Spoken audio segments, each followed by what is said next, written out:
फ़न वे में इंग्लिश को सीखना तो दोस्तों मेरे चैनल को सब्सक्राइब कर दीजिए। मैं यहाँ पे आपको कंपटीशन एग्जाम में जो भी इंग्लिश पूछी जाती है, जो भी वोकैब पूछी जाती है, उनको बताता रहता हूँ।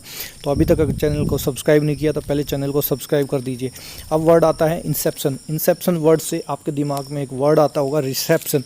जब हम कहीं भी जाते हैं तो सबसे पहले हमको क्या दिखाई देता है, चाहे होटल हो, चाहे आपका हॉस्पिटल हो, चाहे कॉलेज हो, रिसेप्शन। तो सबसे पहले जो वर्ड आता है उसको बोलते हैं इंसेप्शन। इंसेप्शन का मतलब होता है शुरुआत में ही जो चीज़ हो जाती है दोस्तों, उसको बोलते हैं इंसेप्शन। इंसेप्शन पे एक मूवी भी बनी हुई है, अगर आपने नहीं देखी तो वो भी जाके देख लीजिए। और ये एग्ज़ाम में बहुत ज़्यादा क्वेश्चन पूछा गया है, वोकैब के रूप में, सिनोनिम्स के रूप में इसको अक्सर पूछा जाता है। तो दोस्तों इस वर्ड को हमेशा ध्यान से इसका आंसर मार्क करेंगे। इंसेप्शन का मतलब होता है बिगिनिंग में, शुरुआत में। और इसके सिनोनिम्स और एंटोनिम्स भी यहाँ पर दिए गए हैं, अगर आपको वो भी करने याद है तो आप इधर से कर सकते हैं दोस्तों। आई होप आपको समझ में आ गया है। तो चलिए दोस्तों अगले वर्ड की तरफ बढ़ते हैं। हमारा अगला वर्ड है इनसेंस्ड। हम इसको पढ़ेंगे इन संसद। अब संसद में क्या होता है दोस्तों, संसद में हमेशा झगड़ा होता रहता है, एक दूसरे पे गुस्सा होते हैं, वेरी एंग्री। इन संसद, इंसेंस को हम पढ़ेंगे इन संसद। संसद में हमेशा गुस्सा होते हैं लोग, एक दूसरे को मारने काटने के लिए तैयार रहते हैं। तो वेरी एंग्री इसका वर्ड होगा दोस्तों। एग्जाम में आपको कहीं भी इंसेंस दिखाई देता है तो उसको आप इन संसद की तरह पढ़ेंगे, जिसका मतलब होता है वेरी एंग्री। अब ये सिनोनिम्स की तरह पूछा जा सकता है आपसे, एंटोनिम्स की तरह पूछा जा सकता है, किसी पैसेज में आ सकता है।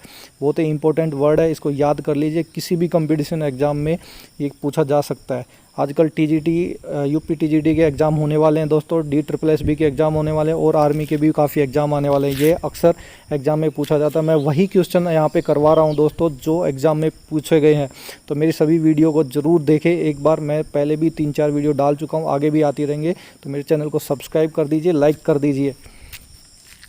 अब अगला वर्ड ग्लेशियल। अब इसको हम पढ़ेंगे पलट, प्लटियल।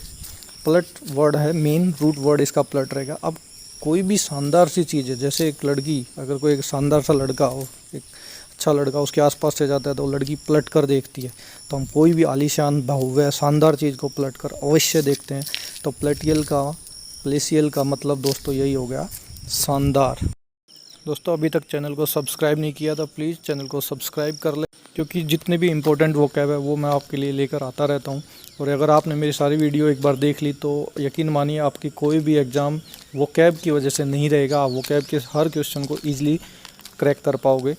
दोस्तों अगर हम इसके सिनोनिम की बात करें तो अक्सर प्लेटियल का जो सिनोनिम एग्ज़ाम में दिया मिलता है ऑप्शन में, स्प्लेंडिड।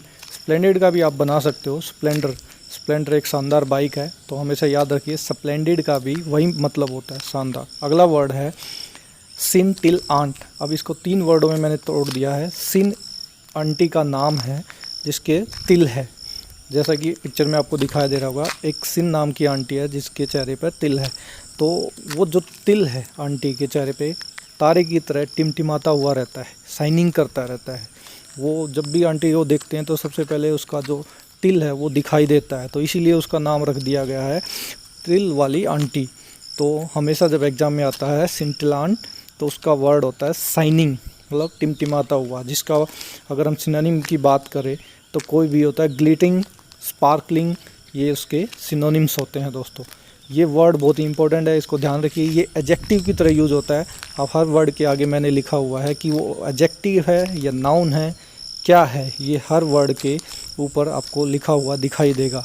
तो ये एक एडजेक्टिव है जो किसी भी नाउन के आगे यूज़ होता है। अगला वर्ड है फ्यूटिलिटी। अब हम इसको वर्ड करेंगे फूटी, फूटिलिटी। अब फूटी से वर्ड याद रहेगा आपको, अगर कोई भी चीज़ अगर हम फूटी हुई, हमारे देसी भाषा में कहते हैं कि फूटी हुई चीज़ को अगर घर लेके आओगे तो वो फिर बेकार है, यूजलेस है। तो उस चीज़ का फिर कोई भी वस्तु अगर टूटी हुई है तो उसका फिर कोई यूज़ नहीं रह जाता। तो फ्यूटिलिटी का मतलब होता है फूटी हुई चीज़ हमेशा बेकार होती है, यूजलेस होती है। इसका अगर सिनोनिम्स की बात करेंगे तो यूजलेस हो गया, यूजलेसनेस हो गया, ठीक है। और इसका एंटोनिम ये होगा, तो कोई चीज़ अगर बेकार है तो अगर उसका उल्टा बात करेंगे तो यूजफुल है, तो इसका एंटोनिम होता है यूजफुल। तो ये बहुत ही इंपॉर्टेंट वर्ड है, इसको भी ध्यान में रखेंगे, अक्सर एग्जाम में ये पूछा जाता है दोस्तों। तो इस तरह से हमने फ़न में 5 मिनट में 5 वर्ड याद कर लिए हैं। अगर इस वीडियो को आप 2 से 3 बार देख लेते हो तो यकीन मानिए आप कभी भी इन वर्डों को नहीं भूलेंगे और ये आपको ज़िंदगी भर याद रहेंगे। एग्ज़ाम में बस आप टिक करके आगे बढ़ जाएंगे। Thank you.